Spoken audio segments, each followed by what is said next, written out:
जय हिंद दोस्तों, स्वागत है आप सभी का आपके अपने परिवार द लॉजिकल साइंस में। मैं हूं आलोक सिंह आतिश और आज के इस वीडियो सेशन में हम लोग डिस्कस करने वाले हैं 35 डे चैलेंज के तीसरे क्लास की। जी हाँ दोस्तों, इससे पीछे के सेशन में हम लोगों ने 35 डे चैलेंज का दूसरा क्लास देखा था, जहां पे हम लोगों ने 20 महत्वपूर्ण क्वेश्चन को डिस्कस करा था। दोस्तों आज के इस वीडियो सेशन में भी हम लोग वैसे ही कुछ और 20 महत्वपूर्ण क्वेश्चन को डिस्कस कर रहे होंगे, जो आपके आगामी भर्ती परीक्षा के लिए बहुत ही उपयोगी है। साथ ही आपकी जानकारी के लिए बताना चाहूंगा कि आज के इस सेशन का जो भी क्वेश्चन है उसका PDF आपको कहाँ मिलेगा, ये हमारे टेलीग्राम ग्रुप से मिल जाएगा, जिसका लिंक इस वीडियो के नीचे डिस्क्रिप्शन में दिया हुआ है। आप वहां से जाकर के PDF को एक्सेस कर सकते हैं। बहरहाल आइए अपने सेशन की शुरुआत करते हैं और चलते हैं पहले क्वेश्चन की तरफ। मेरे मित्र, आपका जो पहला क्वेश्चन है आज के इस सेशन का, क्वेश्चन नंबर 1 क्या पूछा जा रहा है आपसे कि एक वस्तु की अवतल शीशे से दूरी ज्ञात करिए जिससे उसके वास्तविक प्रतिबिंब का आकार वस्तु के आकार का 4 गुना हो जाए, जबकि शीशे की फोकस दूरी 10 सेंटीमीटर है। मेरे मित्र, यहाँ पे अवतल शीशा की बात की जा रही है। आप कहेंगे सर अवतल दर्पण उसी को कहेंगे।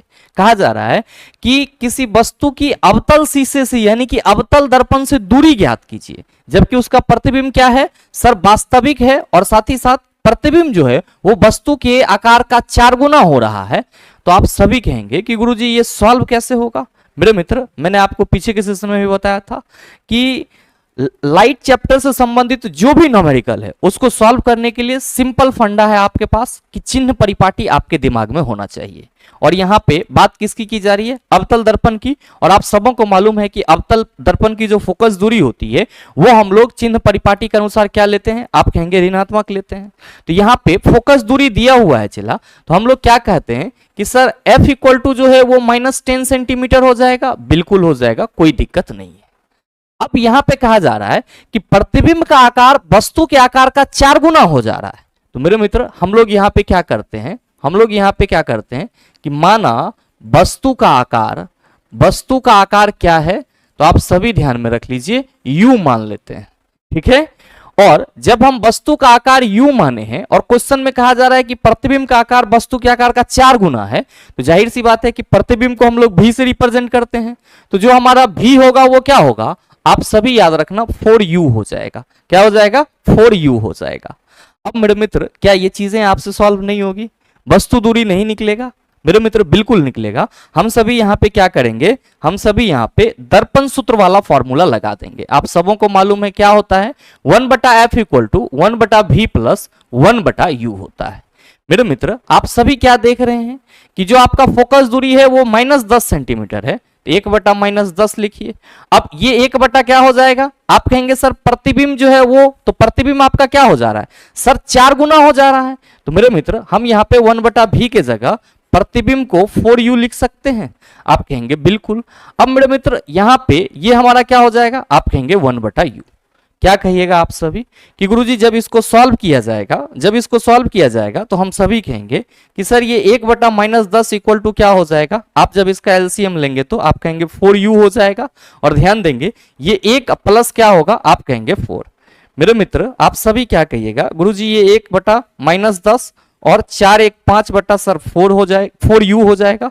और जब आप इसको सॉल्व करेंगे तो सर 4U इक्वल टू हो जाएगा -50 और U इक्वल टू क्या हो जाएगा, आप सभी कहेंगे कि गुरुजी ये 50 -50/4 हो जाएगा। अब आप कहिएगा सर सॉल्व होगा, तो सर -12.5 सेंटीमीटर।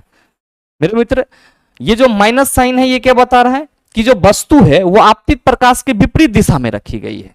तो ऐसे भी हम लोग अवतल दर्पण में वस्तु दूरी ऋणात्मक ही लेते हैं।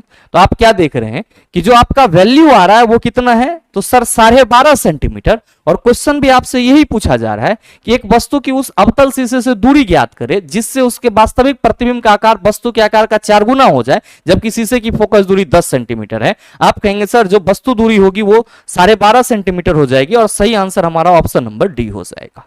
अगला सवाल देख लीजिएगा। क्वेश्चन नंबर 2 आपसे पूछा जा रहा है कि निम्न में से कौन सा कथन सही है। पहला है कि गुरुत्वीय त्वरण ऊंचाई बढ़ने पर बढ़ता है, दूसरा है गुरुत्वीय त्वरण गहराई बढ़ने पर बढ़ता है, तीसरा है गुरुत्वीय त्वरण अक्षांश बढ़ने के साथ बढ़ता है, और चौथा है गुरुत्वीय त्वरण पृथ्वी के द्रव्यमान पर निर्भर नहीं करता है। क्या होगा इसका आंसर। अब कई सारे छात्र यहां पे उलझेंगे, मुझे मालूम है, लेकिन मेरे मित्र आप सबों को उलझने की जरूरत नहीं है।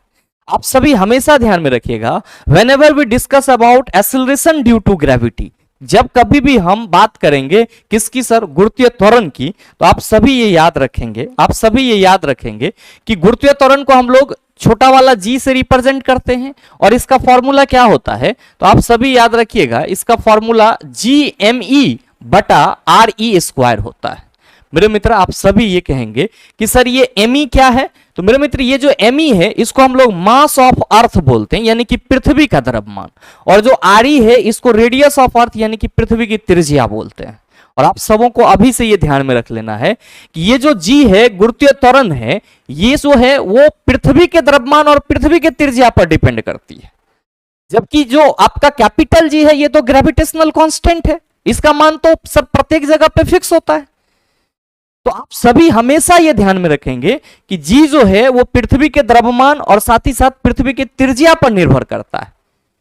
और साथ ही मेरे मित्र G जो होता है यानी कि जो किसी भी वस्तु का गुरुत्वीय त्वरण होता है वो उस वस्तु के द्रव्यमान से स्वतंत्र होता है। क्यों स्वतंत्र होता है, तो आप सभी कहते हैं कि गुरुजी गुरुत्वीय त्वरण का कंसेप्ट जब भी आएगा तो हम सभी कहते हैं कि एक वस्तु पृथ्वी होगी, और एक वस्तु अगर पृथ्वी है तो मान लीजिए कि ये मार्कर है जिसका द्रव्यमान m है और पृथ्वी का द्रव्यमान हम मान लेते हैं कैपिटल M है, तो आप क्या कहिएगा कि गुरुजी पृथ्वी जब भी किसी वस्तु को अपनी ओर खींचेगी तो सर गुरुत्व बल से खींचेगी, और गुरुत्व बल जो है वो किसके बराबर होगा, सर इसके भार के बराबर होगा। तो मेरे मित्र आप सभी ये कहते हो ना कि गुरुजी जो भार बल है उसको हम mg से रिप्रेजेंट करेंगे और गुरुत्व बल जो है हमारा g me इंटू m बटा re स्क्वायर होगा, बिल्कुल हो जाएगा मेरे मित्र, ये m और ये m कैंसिल हो जाएगा। तो आप क्या देख रहे हैं कि जो मार्कर का द्रव्यमान था वो तो सर कैंसिल हो गया, इसीलिए हम लोग कहते हैं कि सर गुरुत्वीय त्वरण जो होता है वो वस्तु के द्रव्यमान से स्वतंत्र होता है, जबकि ये किस पे डिपेंड करता है, सर पृथ्वी के द्रव्यमान और पृथ्वी के त्रिज्या पर डिपेंड करता है। बात ये नहीं है, बात क्या है कि सर जो इसका मान होता है वो कितना होता है, तो आप सभी ये ध्यान में रखेंगे, आप सभी ये ध्यान में रखेंगे कि 45 डिग्री अक्षांश, 45 डिग्री अक्षांश एवं समुद्र तल पर 45 डिग्री अक्षांश और समुद्र तल पर जी का मानक मान कितना है, आप सभी याद रखना 9.8 मीटर पर सेकेंड स्क्वायर, 9.8 मीटर पर सेकेंड स्क्वायर। अब आप सबों को मालूम है कि गुरुजी जी का जो मान है वो परिवर्तित भी होता है, कैसे होता है, तो आप सभी कहते हैं कि गुरुजी पृथ्वी जो है वो गोल नहीं है, क्या है, चपटा है, पृथ्वी ध्रुवों पर चपटी है। तो मेरे मित्र अगर हम पृथ्वी के लिए कोई संरचना बनाते हैं तो आप सभी कहते हैं कि सर मान लो कि ये अगर हमारा पृथ्वी है, ये एक मिनट, पृथ्वी तो नहीं बना चला, हाँ चलो, ओहो अब ये ठीक है, ध्रुवों पे चपटा है, तो ये क्या हो गया सर, नॉर्थ पोल और ये साउथ पोल। अब ध्यान दीजिएगा कि यहां पे आप सभी डायग्राम में देखते होंगे कि ये जो है वो पृथ्वी की क्या कहलाती है, आप कहेंगे सर इक्वेटर लाइन कहलाती है, और ये दोनों भाग पोल कहलाती है, P और U, सॉरी E। मेरे मित्र आप सभी को मालूम है कि G का मान जो है, G का मान जो है वो इक्वेटर लाइन पे क्या होती है, आप सभी कहते हैं गुरुजी न्यूनतम होती है, बोले तो आप कहते हैं सर मिनिमम होती है, और G का मान जो है वो ध्रुवों पर क्या होती है, आप सभी कहते हैं गुरुजी सर्वाधिक होती है, यानी कि मैक्सिमम होती है। साथ ही ऊपर और नीचे, यानी कि आप पृथ्वी तल से ऊपर जा रहे हैं या फिर जमीन के नीचे सर पृथ्वी के केंद्र की तरफ जा रहे हैं, तो दोनों ही कंडीशन में जी का जो मान है वो घटा हुआ प्रतीत होता है। अब आप सभी कहते हैं कि गुरुजी ये बताओ कि ये यहां पे जी का मान न्यूनतम क्यों होता है, तो आप सभी देख पा रहे हैं कि पृथ्वी क्या है, आपका पूरी तरीके से गोल नहीं है, चपटा है। तो मेरे मित्र जो भूमध्य रेखीय व्यास होती है वो ध्रुवीय व्यास से ज्यादा होती है, तो जाहिर सी बात है कि इसकी जो त्रिज्या होगी वो भी क्या होगी सर, ज्यादा होगी। सिंपल शब्दों में आप कह सकते हैं कि सर जो भूमध्य रेखीय त्रिज्या होती है वो ध्रुवीय त्रिज्या से ज्यादा होती है, और हम लोग यहाँ पे क्या देख रहे हैं कि गुरुत्वीय त्वरण सर त्रिज्या के व्युत्क्रमानुपाती होती है। तो त्रिज्या अगर बढ़ेगी तो गुरुत्वीय त्वरण घटेगा, त्रिज्या घटेगी तो गुरुत्वीय त्वरण बढ़ेगा। हम क्या कह रहे हैं कि सर जो इक्वेटर लाइन है उस पे उसकी जो त्रिज्या होगी वो ध्रुव के त्रिज्या से ज्यादा होगी, तो जाहिर सी बात है कि यहां पे गुरुत्वीय त्वरण का मान न्यूनतम होगा, जबकि पोल पे क्या होगा, आप कहेंगे सर सर्वाधिक यानी कि मैक्सिमम होगा। लेकिन सवाल तो सर इस टाइप से नहीं पूछा है, और हम लोग जनरली कंसेप्ट यही याद रखते हैं। मेरे मित्रों ध्यान दीजिएगा कि सवाल भी आपका सेम कंसेप्ट पे ही डिपेंड है, क्या है, तो आप सभी कहेंगे कि गुरुजी पहले ये बता दो कि अक्षांश और देशांतर क्या होता है। तो मेरे मित्र पृथ्वी में आप दो तरह की लाइनें देखते हैं, एक इस तरह की लाइन है और इसको हम लोग क्या कहते हैं, अक्षांश रेखा कहते हैं। क्या कहते हैं, अक्षांश रेखा। और मेरे मित्र आप एक इस तरह की लाइनें देखते हैं, इसको हम लोग क्या कहते हैं, देशांतर रेखा कहते हैं। क्या कहते हैं, देशांतर रेखा कहते हैं। मेरे मित्र ध्यान दीजिएगा कि जब हम लोग इक्वेटर लाइन की बात करते हैं तो इक्वेटर लाइन 0 डिग्री अक्षांश को दिखाता है, या आप कह सकते हो कि 0 डिग्री अक्षांश को बताता है। मतलब क्या हुआ कि सर जो इक्वेटर लाइन है वो पृथ्वी को 2 बराबर भाग में बांटता है और इसीलिए वैज्ञानिकों के द्वारा इसकी जो सर एंगल है वो कितना माना गया है, आप सभी कहेंगे सर 0 डिग्री। ध्यान में रखिएगा कि अब 0 डिग्री से जैसे जैसे हम ऊपर जाएंगे, 0 डिग्री से हम जैसे जैसे ऊपर जाएंगे यानी कि अक्षांश बढ़ाते चले जाएंगे, तो मेरे मित्र जो हमारा गुरुत्वीय त्वरण का मान होगा वो क्या होगा, आप सभी याद रखेंगे, बढ़ेगा। क्या होगा, बढ़ेगा। और जैसे जैसे सर अक्षांश घटाते चले जाएंगे गुरुत्वीय त्वरण का मान क्या होगा, घटेगा। तो जो सवाल आपसे करा जा रहा है कि निम्न में से कौन सा कथन सही है, पहला ऑप्शन में है कि गुरुत्वीय त्वरण ऊंचाई बढ़ने पर बढ़ता है, आप कहेंगे नहीं, ऊंचाई बढ़ने पर घटता है। गुरुत्वीय त्वरण गहराई बढ़ने पर बढ़ता है, आप कहेंगे नहीं, गहराई बढ़ेगा तो भी घटेगा।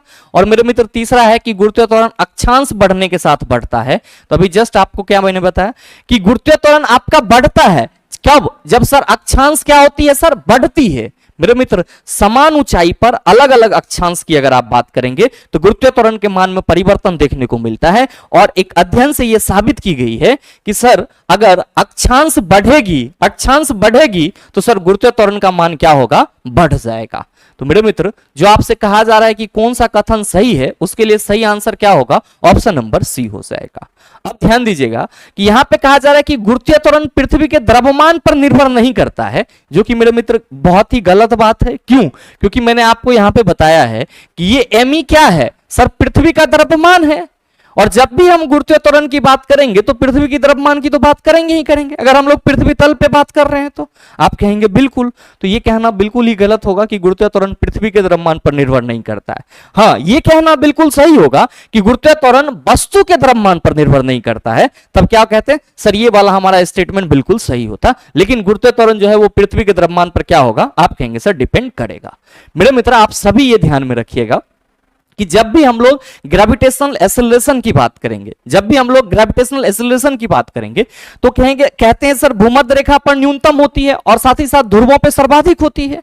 तो एक बात तो जग जाहिर है कि किसी भी वस्तु का जो भार होगा वो mg से रिप्रेजेंट किया जाएगा, और अगर g के मान में परिवर्तन होगा तो आप कहेंगे सर वस्तु के भार में भी परिवर्तन होगा। और इसीलिए हम लोग कहते हैं कि किसी वस्तु का जो भार होता है वो भूमध्य रेखा पर न्यूनतम होता है जबकि ध्रुवों पर सर्वाधिक होता है। ये चीज भी ध्यान में रखिएगा। अगला सवाल देख लीजिए। क्वेश्चन नंबर 3 आपसे पूछा जा रहा है कि किसी दंड चुंबक के बाहर चुंबकीय क्षेत्र रेखाओं से संबंधित गलत कथन का चयन कीजिए। मेरे मित्र बात किसकी की जा रही है, मैग्नेटिक फील्ड लाइंस की, यानी कि चुंबकीय क्षेत्र रेखा की। क्या होता है सर, आप सभी ध्यान में रखेंगे कि जब हम लोग किसी दंड चुंबक की बात करते हैं तो सर इसी को शुद्ध हिंदी में हम लोग क्षर चुंबक कहते हैं। क्या कहते चला, क्षर चुंबक कहते हैं। और आप सभी ध्यान में रखेंगे कि क्षर चुंबक के 2 ध्रुव होते हैं, कौन कौन सा, नॉर्थ पोल और साउथ पोल, यानी कि उत्तरी ध्रुव और दक्षिणी ध्रुव। ध्यान में रखिएगा कि जो चुंबकीय क्षेत्र रेखा होती है वो कहां से निकलती है, सर नॉर्थ से निकलती है और साउथ में विलीन होती है। मतलब अगर हम यहां पे क्षेत्र रेखा की बात कर रहे हैं तो आप जो ये दोनों लाइन देख रहे हैं ये क्या है, आप सभी याद रखेंगे कि सर ये हमारा क्षेत्र रेखा है। मेरे मित्र इसी तरीके से हम यहां पे भी कर सकते हैं। अब ध्यान दीजिएगा, आप सबों ने इसको कई बार पढ़ा होगा कि गुरुजी 2 चुंबकीय क्षेत्र रेखाएं आपस में कभी भी एक दूसरे को इंटरसेक्ट नहीं करती है। अब क्यों नहीं करती है, इसके पीछे का रीजन क्या है, तो आप सभी ये ध्यान में रखिएगा कि अगर चुंबकीय क्षेत्र रेखाएं एक दूसरे को इंटरसेक्ट करेगी, एक दूसरे को काट देगी, प्रतिच्छेद करेगी, तो वहां पे 2 दिशा क्या होगा सर, तो 2 दिशा शो होगा, जो कि संभव नहीं है क्योंकि कंपास के द्वारा सर चुंबकीय जो क्षेत्र रेखा होती है, जो चुंबकीय क्षेत्र होता है उसमें सर 2 दिशा में डेविएशन पॉसिबल ही नहीं है। तो आप सभी यहां पे क्या देख रहे हैं, आप सभी देख रहे हैं कि सर चुंबकीय क्षेत्र रेखाएं कभी भी एक दूसरे को इंटरसेक्ट नहीं करती है, जबकि ये निकल कहां से रही है, तो सर ये निकल रही है उत्तरी ध्रुव से। कहां से निकल रही है, चुंबक के उत्तरी ध्रुव से, और साथ ही साथ खत्म कहां पे हो रही है सर, चुंबक के दक्षिणी ध्रुव पे। तो बाहर से जो चुंबकीय क्षेत्र रेखा की डायरेक्शन होती है वो क्या होती है सर, उत्तरी से दक्षिणी ध्रुव की तरफ होती है। और जैसे ही ये अंदर आती है तो सर ये अंदर होते हुए फिर क्या होती है सर, दक्षिणी ध्रुव से उत्तरी ध्रुव की ओर आती है और फिर यहां से निकल जाती है।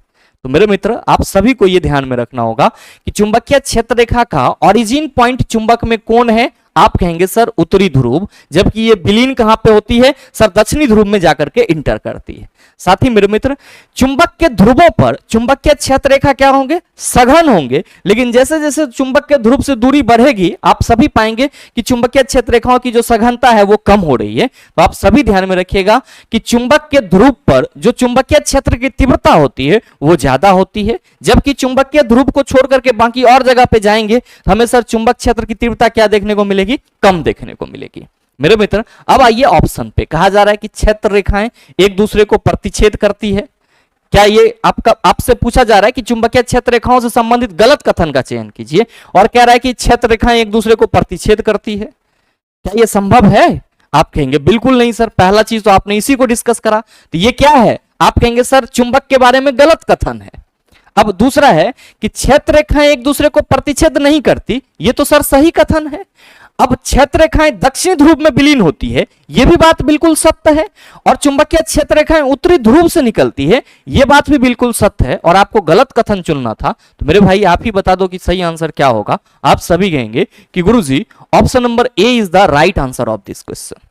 अगला सवाल देखिएगा, क्वेश्चन नंबर 4 आपसे पूछा जा रहा है कि इनमें से किस में ऑप्टिकल लेंस नहीं होता है।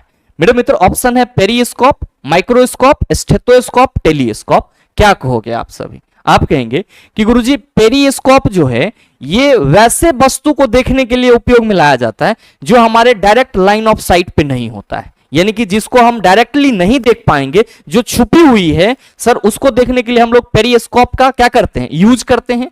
और पेरिस्कोप में आप क्या कहते हैं कि सर समतल दर्पण का उपयोग किया जाता है, और यह प्रकाश के परावर्तन सिद्धांत पर कार्य करता है। अब माइक्रोस्कोप की बात करेंगे तो आप सभी कहेंगे गुरुजी इसमें लेंस लगा हुआ रहता है, और जो लेंस है उसका काम क्या होता है, तो सर किसी छोटी वस्तु को बड़ा दिखाना। तो जाहिर सी बात है कि इसमें भी माइक्रोस्कोप में भी किसका इस्तेमाल हो रहा है सर, लेंस का इस्तेमाल हो रहा है। क्या है? ऑप्टिकल चीज है, यानी कि ऑप्टिकल इंस्ट्रूमेंट है। अब बात करें अगर स्टेथोस्कोप की, किसकी सर? स्टेथोस्कोप, जिसको हम लोग आम बोलचाल के भाषा में क्या कहते हैं, चला आला कहते हैं। तो आला किसके द्वारा यूज किया जाता है? डॉक्टर के द्वारा यूज किया जाता है। क्या होता है इससे? तो सर दिल की धड़कन या फिर अदर चीजों को डॉक्टर के द्वारा एग्जामिन किया जाता है। कैसे एग्जामिन किया जाता है? मेरे मित्रों जो आला होता है आप सभी ने देखा होगा कि इसमें एक पॉइंट यहां पे होता है, और ये आपका क्या होता है सर, आपके बॉडी में जहां पे चेक करना है वहां पे लगता है। और मेरे मित्र साथ ही इससे क्या होते हैं सर, पाइप लगे हुए रहते हैं। इससे क्या होते हैं? पाइप लगे हुए रहते हैं। और यहां पे आएंगे तो आपको क्या मिलेगा, तो सर 2 कान में लगने वाला ईयर पीस लगा हुआ रहता है। मेरे मित्र आप सभी ये ध्यान में रखिएगा कि ये जो आला है सर, ये जो आप गोल जैसी संरचना देखते हैं सर, यहां पे डायफ्राम लगा हुआ रहता है। क्या लगा हुआ रहता है? डायफ्राम लगा हुआ रहता है। और मेरे मित्र ये डायफ्राम क्या करता है, तो आपके बॉडी के अंदर हो रहे धीरे धीरे वाइब्रेशन को अडॉप्ट करता है और प्रेशर के थ्रू डॉक्टर के कान तक पहुंचाता है। और मेरे मित्र डॉक्टर इस चीज को एग्जामिन कर पाती है कि जो साउंड है उसमें क्या परिवर्तन है।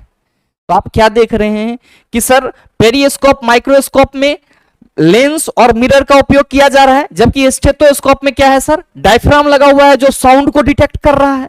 तो यहां पे कोई ऑप्टिकल इंस्ट्रूमेंट नहीं है। आप कहेंगे बिल्कुल नहीं।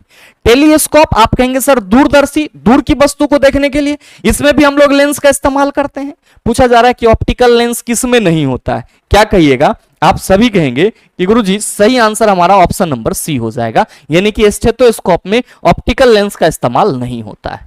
मेरे मित्र आप सभी ये ध्यान में रखना कि जिस तरह आपने देखा कि पेरिस्कोप जो है वो ध्वनि के परावर्तन सिद्धांत पर कार्य करती है, तो आपको ध्वनि के परावर्तन कह रहे, पेरिस्कोप जो है वो प्रकाश के परावर्तन सिद्धांत पर कार्य करती है। उसी तरीके से मेरे मित्र याद रखिएगा कि जो आला है ये किस पे कार्य करता है सर, ध्वनि के परावर्तन पे। तो ध्वनि का इसमें सर एक ही बार परावर्तन नहीं होता है, एकाधिक मतलब एक से अधिक बार होता है। तो आप सभी ध्यान में रखेंगे, अगर कभी सवाल ये पूछ दिया गया कि आला निम्नलिखित में से किस सिद्धांत पर कार्य करता है, आप सभी कहेंगे ध्वनि के बहुल मतलब बहुत सारा। ध्वनि के बहुल परावर्तन सिद्धांत पर कार्य करता है। आला किस सिद्धांत पर कार्य करता है? ध्वनि के बहुल परावर्तन सिद्धांत पर कार्य करता है। अगला सवाल देख लीजिएगा। क्वेश्चन नंबर 5 आपसे पूछा जा रहा है कि निम्न पदार्थ को उनकी प्रतिरोधकता के बढ़ते हुए क्रम में व्यवस्थित कीजिए। नाइक्रोम, ताम्र यानी कि तांबा, जर्मेनियम और सिलिकॉन। मेरे मित्र, इसको इसके बढ़ते हुए प्रतिरोधकता के क्रम में आपको व्यवस्थित करना है। प्रतिरोधकता क्या होता है सर? तो आप सबों को मैंने कल भी बताया है कि किसी भी चालक का वह गुण जिसके द्वारा कितनी तेजी से सर प्रवाहित धारा का विरोध किया जाता है, उसी को हम लोग प्रतिरोधकता कहते हैं। और formula sir rho equal to R A बटा एल होता है, यानी कि प्रतिरोधकता को हम लोग रो से रिप्रेजेंट करते हैं। किस पे डिपेंड करती है? चालक के प्रकृति और तापमान पर डिपेंड करती है। और मेरे मित्र, आप सभी साथ ही ध्यान रख लीजिएगा कि धातु और मिश्र धातु, धातु एवं मिश्र धातु, धातु एवं मिश्र धातु, धातु एवं मिश्र धातु की प्रतिरोधकता क्या होती है? आप सभी ध्यान में रखेंगे, कम होती है। जबकि मेरे मित्र, जो आपका कुचालक पदार्थ होते हैं सर, उसकी जो प्रतिरोधकता होती है वो उच्च होती है। और आप सभी को ये मालूम होगा कि मेरे मित्र, जो आपके क्वेश्चन में नाइक्रोम, ताम्र, जर्मेनियम और सिलिकॉन दिया हुआ है, इसमें से सबसे कम प्रतिरोधकता किसका होगा? तांबा का। सबसे कम किसका होगा? तांबा का। मेरे मित्र, इसके बाद जो प्रतिरोधकता कम होगी वो किसकी होगी? सर नाइक्रोम का। और ध्यान में रखेंगे, नाइक्रोम से ज्यादा किसकी होगी सर? जर्मेनियम की। और सबसे ज्यादा किसकी होगी सर? सिलिकॉन की। तो पहले आपका कौन आएगा सर? तांबा, फिर नाइक्रोम, फिर जर्मेनियम और फिर सर सिलिकॉन। तो सही आंसर मेरे मित्र ऑप्शन नंबर ए हो जाएगा। ध्यान में रखिएगा कि तांबा की जो प्रतिरोधकता होती है वो कितनी होती है? तो हम लोग अप्रॉक्स में sir 1.56 into 10 to the power -8 ohm meter कहते हैं। लेकिन कहीं कहीं पे आपको ये 1.69 भी दिखता है, कहीं कहीं पे आपको 1.7 भी दिखता है। तो बस आपको ये ध्यान में रख लेना है कि जो भी धातु और मिश्र धातु होते हैं उसकी प्रतिरोधकता क्या होती है? कम होती है। और इसीलिए आसानी से क्या होते हैं सर? विद्युत का इससे प्रवाह हो जाता है। याद रखिएगा कि सभी धातुओं में अगर हम लोग सबसे कम प्रतिरोधकता की बात करते हैं तो किसकी होती है? सर चांदी की होती है। और इसीलिए चांदी को क्या माना जाता है? सर सर्वोत्तम चालक माना जाता है। हालांकि ये महंगा है, इसका उपयोग नहीं होता है, लेकिन इसकी जो प्रतिरोधकता होती है वो क्या होती है सर? बहुत ही कम होती है।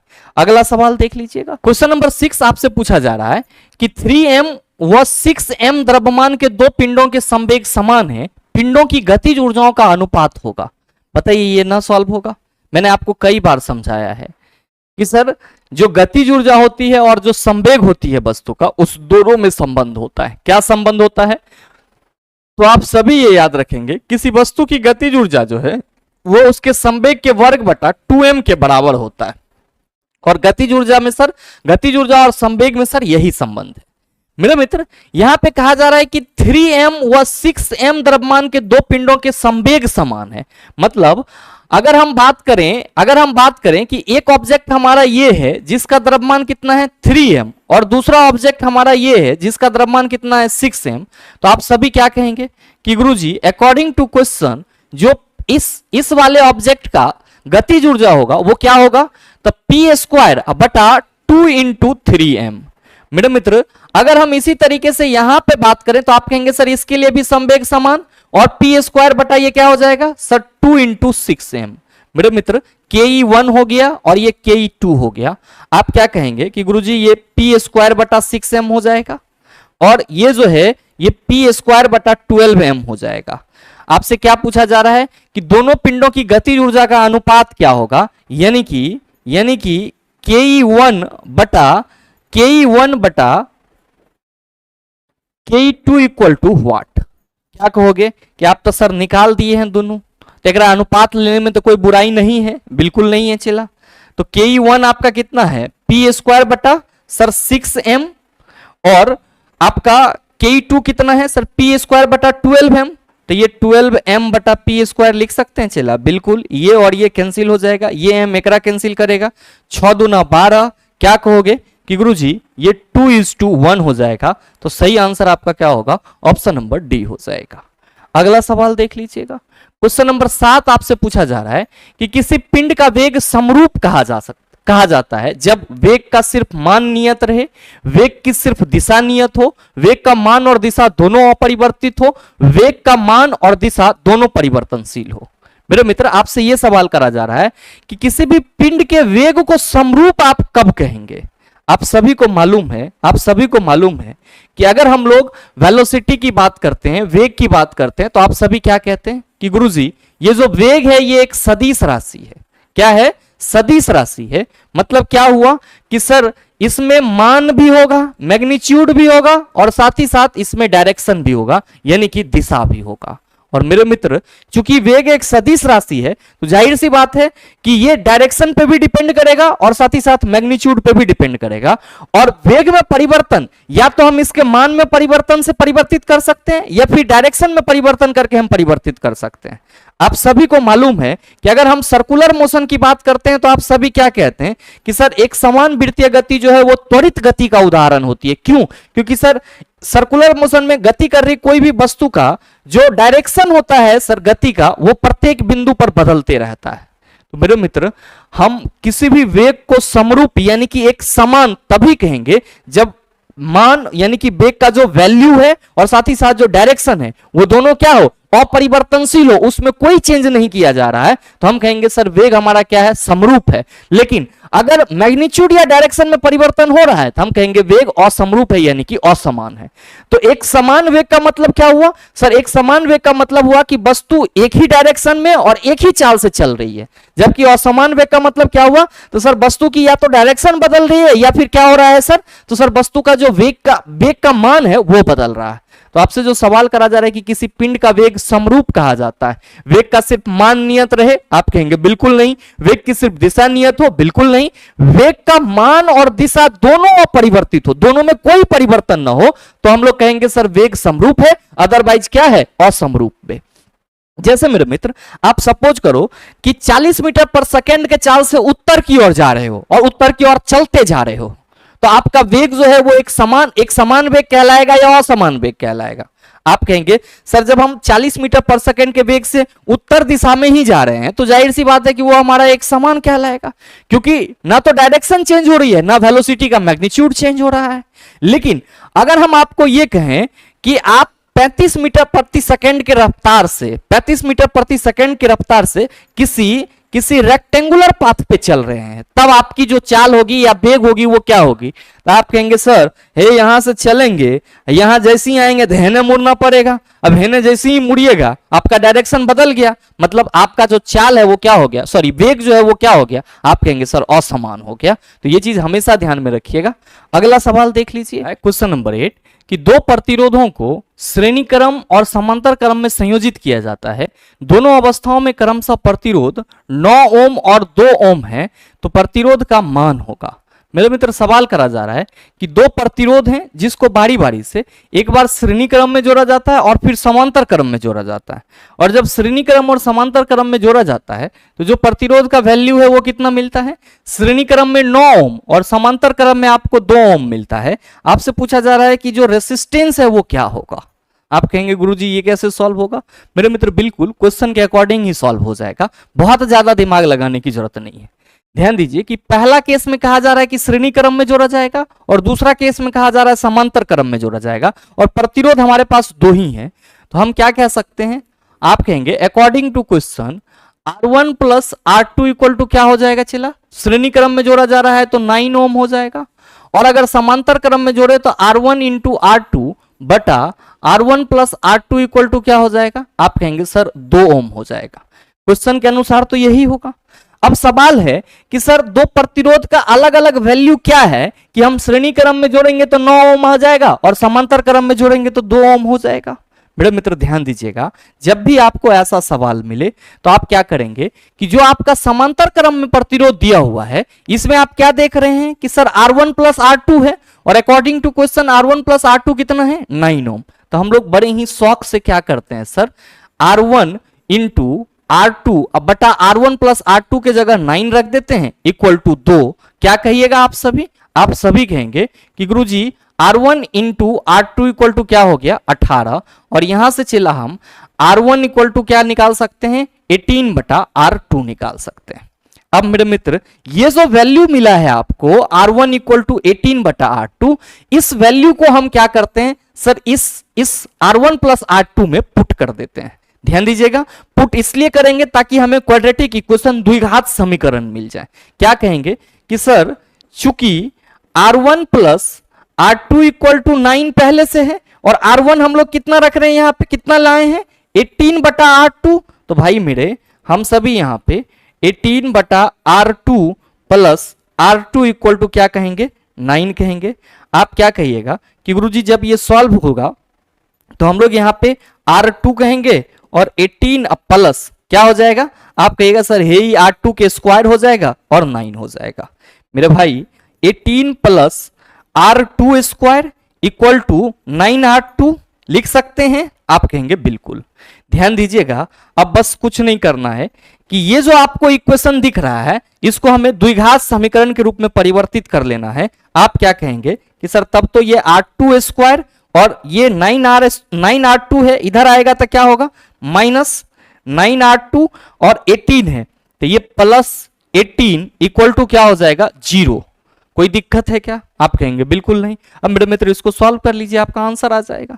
ध्यान दीजिए कि ये R2 स्क्वायर है और यहाँ पे 9R2 है तो 6 या 18 होता है, चला 18, और अगर आप 6 और 3 को जोड़ेंगे तो क्या कहिएगा, आप कहेंगे सर 9 हो जाएगा।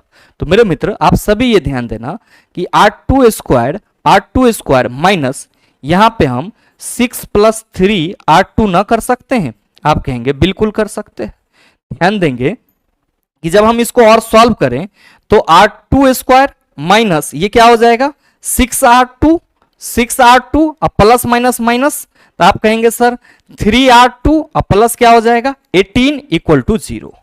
अब मेरे मित्र यहां से अगर हम कॉमन लें तो आप कहेंगे सर R2 कॉमन ले लीजिए, R2 कॉमन ले लीजिए ये, और ये हो जाएगा R2 माइनस 6।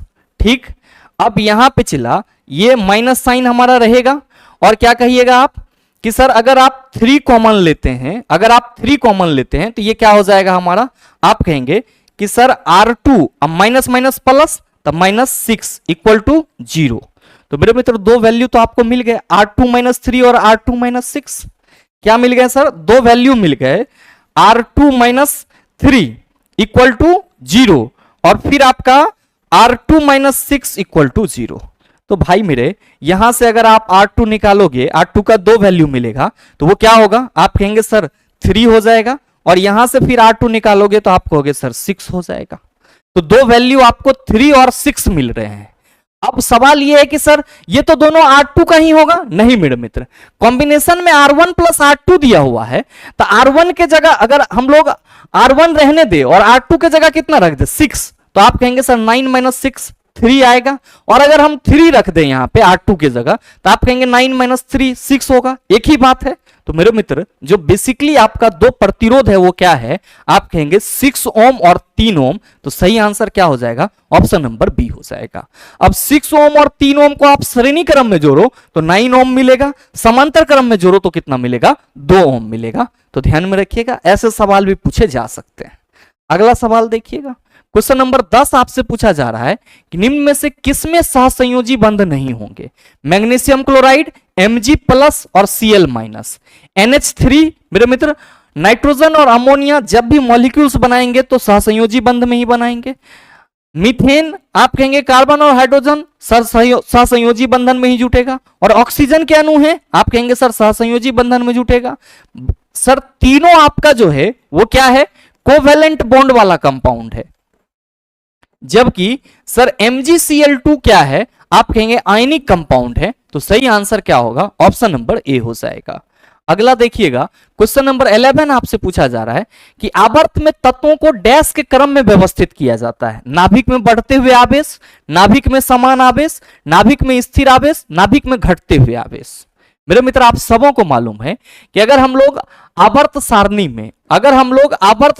में आवर्त की बात करते हैं तो आप सभी क्या कहते हैं कि गुरुजी कुल आवर्त की संख्या जो है वो 7 है, और कोई भी तत्व किस आवर्त में पाया जाएगा ये कैसे निर्धारित होता है, तो सर उस तत्व के परमाणु में उपस्थित परमाणु के कक्षा से निर्धारित होता है। यानी कि किसी तत्व के परमाणु में अगर एक कक्षा है तो सर पहले आवर्त में मिलेगा, वो दो कक्षा है तो दूसरे आवर्त में मिलेगा, तीन कक्षा है तो तीसरे आवर्त में मिलेगा, चार कक्षा है तो चौथे आवर्त में मिलेगा।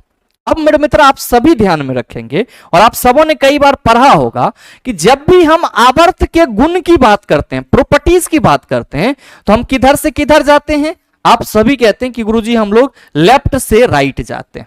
और मेरे मित्र जब आप लेफ्ट से राइट जाते हो तो आवर्त के कुछ प्रॉपर्टीज की बात की जाए तो आप क्या कहते हो? आप सभी कहते हो कि किसी आवर्त में बाएं से दाएं जाने पर अधातुई गुण में वृद्धि होती है। अधातुई गुण में क्या होती है? आप सभी कहते हो सर वृद्धि होती है।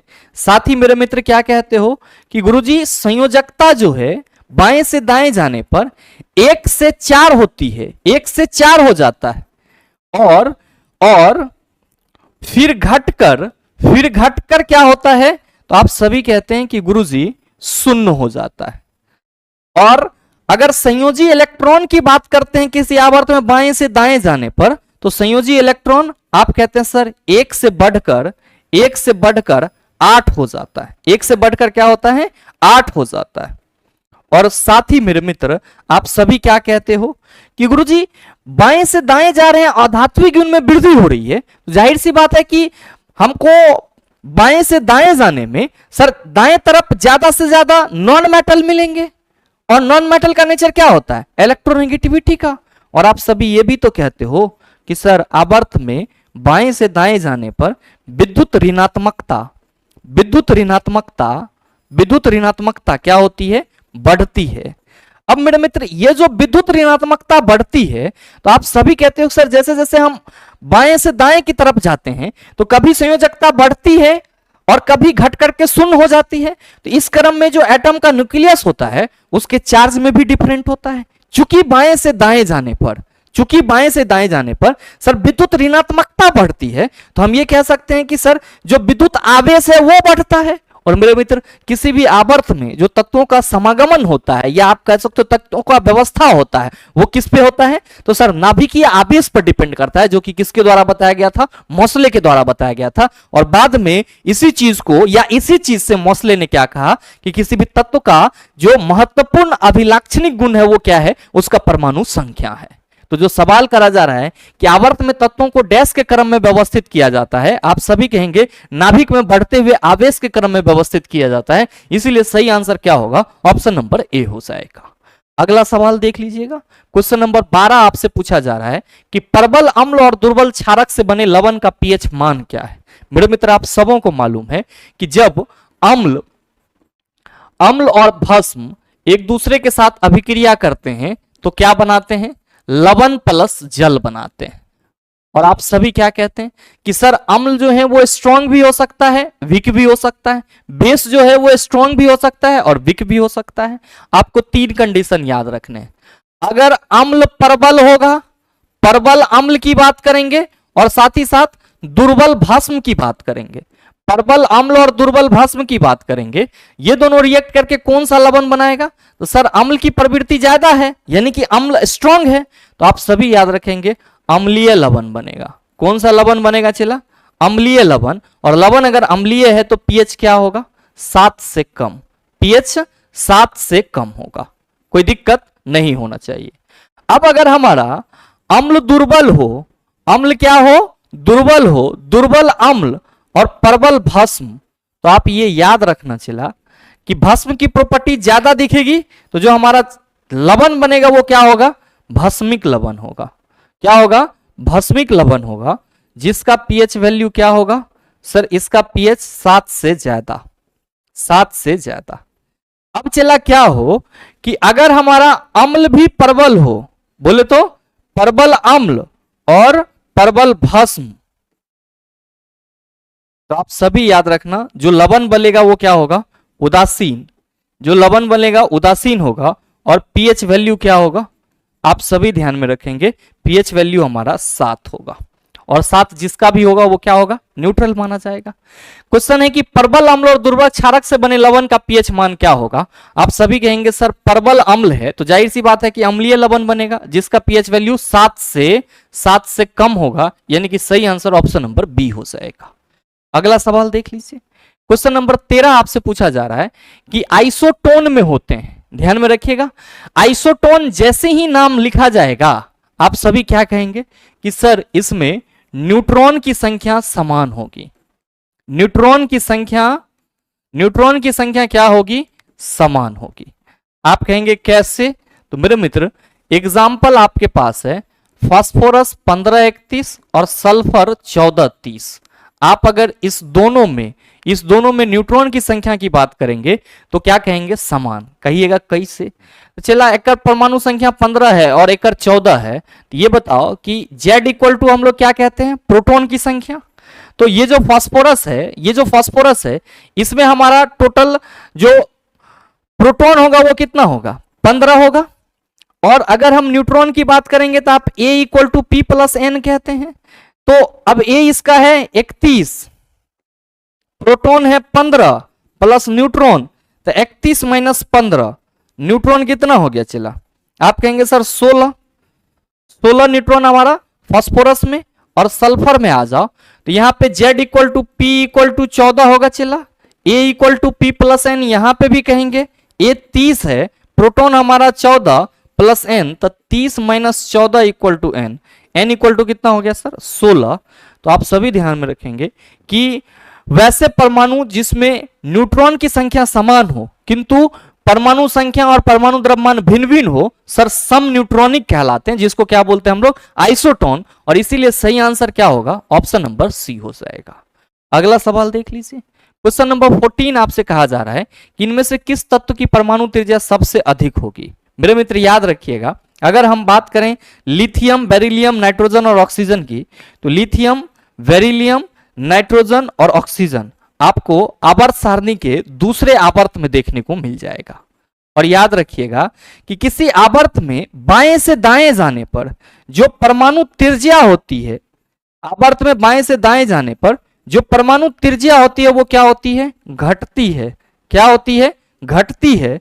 तो जाहिर सी बात है कि जो तत्व जितना लेफ्ट साइड में होगा उसकी परमाणु त्रिज्या उतनी ज्यादा होगी। लिथियम सर सबसे लेफ्ट में है तो इसकी परमाणु त्रिज्या सर इतनी ही ज्यादा होगी। तो सबसे अधिक किसकी होगी सर, लिथियम की होगी। अगला सवाल है क्वेश्चन नंबर 15 कि वह न्यूनतम ताप क्या है जिस पर किसी ईंधन को गर्म करने पर वह आग पकड़ लेता है। मेरे मित्र इसको हम लोग प्रज्वलन ताप यानी कि इग्निशन टेम्परेचर कहते हैं। ध्यान रखिएगा, क्वथन ताप जिस पर द्रव आपका उबलना शुरू कर दे उसको हम लोग बॉइलिंग टेम्परेचर कहते हैं।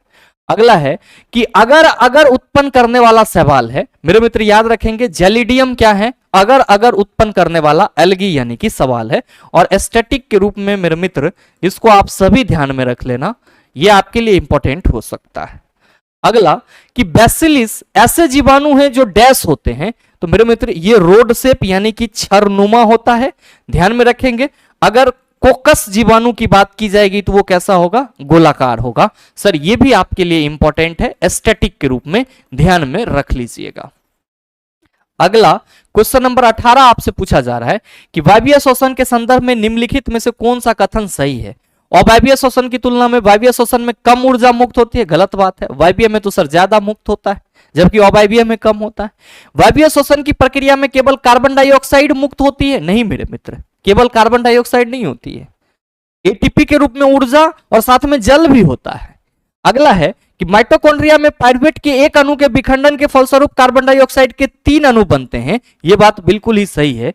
वायवीय श्वसन के दौरान माइटोकॉन्ड्रिया में पायरुवेट के जो एक अणु होते हैं वो क्या करते हैं सर, कार्बन डाइऑक्साइड के 3 अणु का निर्माण करते हैं। अगला है कि वायवीय श्वसन ऑक्सीजन की अनुपस्थिति में होती है। तो मेरे मित्र आप क्या कहेंगे कि गुरुजी तो और गलत बात है, वायवीय श्वसन मतलब ऑक्सीजन की उपस्थिति, अनुपस्थिति कभी नहीं होगी। अगला देख लीजिएगा, क्वेश्चन नंबर 19 आपसे पूछा जा रहा है कि रक्त संचरण प्रणाली में रक्त के थक्के जमने से रोकने वाले पदार्थ हिपेरिन निम्न में से किसके द्वारा उत्सर्जित किया जाता है। और मेरे मित्र ये क्वेश्चन मैं आप सबों के लिए होमवर्क के रूप में छोड़ूंगा। सही आंसर क्या होगा नीचे कमेंट करके जरूर बताइएगा, आपके कमेंट का इंतजार रहेगा। अगला देख लीजिए क्वेश्चन नंबर 20 कि मस्तिष्क के कौन से भाग रक्तचाप को नियंत्रित करते हैं? मेरे मित्रों ऑप्शन है पोन्स मेडुला और सेरिबेलम, रीढ़ की हड्डी खोपड़ी सेरिबेलम, रीढ़ की हड्डी खोपड़ी हाइपोथैलेमस, उपयुक्त में से एक से अधिक। आप कहेंगे सर ये तीनों तो होगा ही नहीं। जब भी हम ब्लड प्रेशर की बात करेंगे तो पोन्स वेरोलई, मेडुला ऑब्लेंगाटा और सेरिबेलम, ये क्या होगा हमारा सही आंसर हो जाएगा। और मेरे मित्रों उम्मीद करते हैं कि यहां तक के जो भी सवाल थे उसको आप आसानी से समझ पाए होंगे, और इस तरह का सवाल अगर आपको दोबारा दे दिया जाए तो आप उसका जवाब भी आसानी से दे सकते हैं। साथ ही उम्मीद करते हैं कि ये वीडियो आप सबों को अच्छा लगा होगा। अगर आपको अच्छा लगा तो वीडियो को लाइक कीजिएगा, ज्यादा से ज्यादा अपने दोस्तों के साथ शेयर कीजिएगा। चैनल पर नए हैं तो सब्सक्राइब करके बेल आइकन दबा लीजिएगा, ताकि इस तरह के एग्जाम रिलेवेंट वीडियो का नोटिफिकेशन सबसे पहले आपके पास पहुंचे और आप उसको सबसे पहले देख पाओ। मिलते हैं फिर अगले सेशन में, तब तक के लिए best of luck. Thank you, have a nice day.